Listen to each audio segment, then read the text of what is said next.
Tahukah kamu bahwa ada suara yang tidak bisa kita dengar? Nggak bisa didengar, tapi ya memang termasuk jenis suara gitu.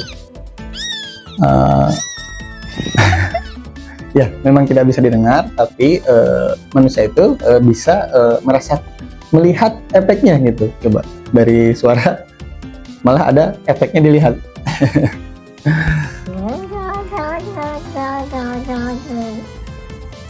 Yaps, namanya adalah suara ultra ya, atau yang sering kita sebut dengan ultrasound. Kenapa manusia tidak bisa mendengarnya? Karena suara itu kan termasuk gelombang yang memiliki frekuensi gitu. Nah, frekuensi gelombang suara yang bisa manusia dengar adalah dari 20 sampai 20 kHz. Sedangkan untuk ultrasound sendiri frekuensinya itu adalah lebih dari 20 kHz. Makanya manusia tidak bisa mendengarnya. Seperti itu.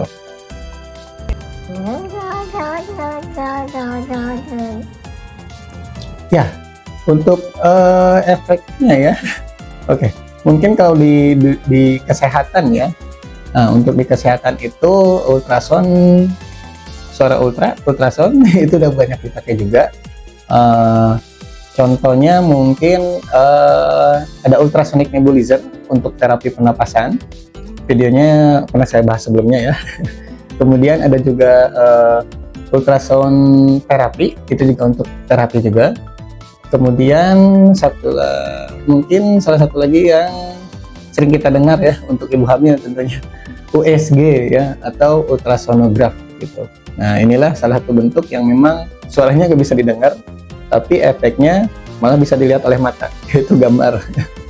Nah, berbicara tentang ultrasound ya, siapa sih penemunya gitu? Kok bisa tahu ya kalau itu suara padahal manusia tidak bisa mendengarnya gitu? Ya, untuk ultrasound ini ditemukan pada tahun 1794 oleh Lazzaro Spallanzani. Dia biofisikawan dari Italia ya, yang melakukan penelitian, yang penasaran sih sebenarnya, yang penasaran kepada kelelawar gitu. Padahal kan matanya kecil gitu, kemudian telinganya besar dan menghadap ke depan gitu. Matanya kecil, telinganya besar menghadap ke depan dan aktif pada malam hari gitu. Dan juga terbangnya tuh ya di malam hari gitu.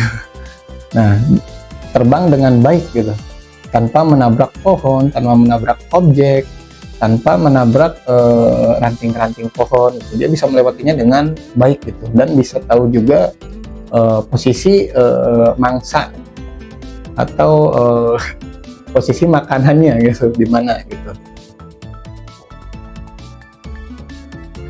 Karena penasaran dengan kelelawar itu, akhirnya Lazzaro ini mengambillah kelelawar itu untuk percobaan gitu. Nah, salah satu kelelawar tetap dibiarkan normal, kemudian kelelawar yang lain dia ambil juga, tapi diberikan penutup telinga gitu. Nah, kemudian dilakukanlah percobaan penerbangan kelelawar pada malam hari juga gitu.